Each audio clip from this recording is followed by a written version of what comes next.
ले टिकली ले बाला ले फुंदरा ले टिकली ले बाला ले फीता ले।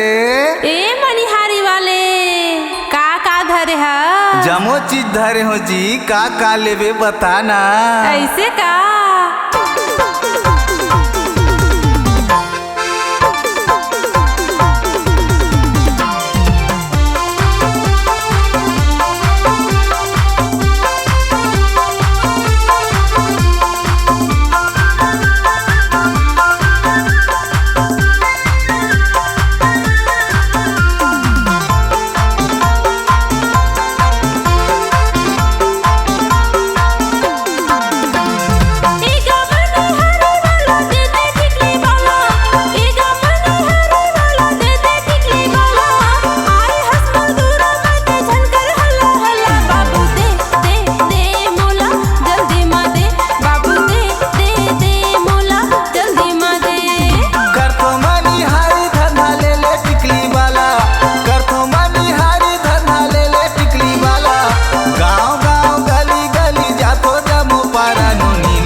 रुपया टिकली देहूँ 2 रुपया माँ बाला, 2 रुपया माँ नथनी देहूँ 2 रुपया माँ माला।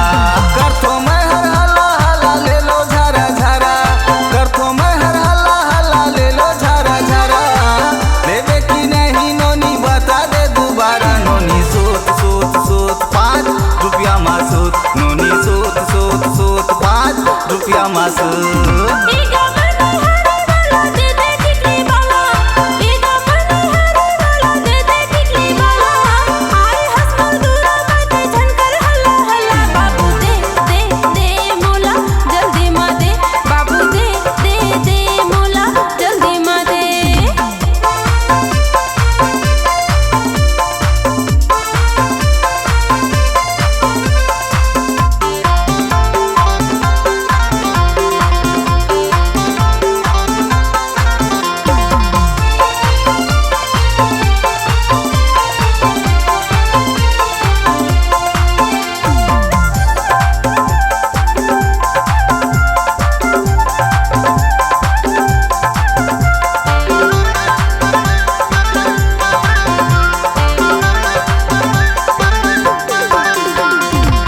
तोर मन के ले नोनी छाट अवनी माँ, रेकी में रेकी मानी बानी 16 हो सिंगार।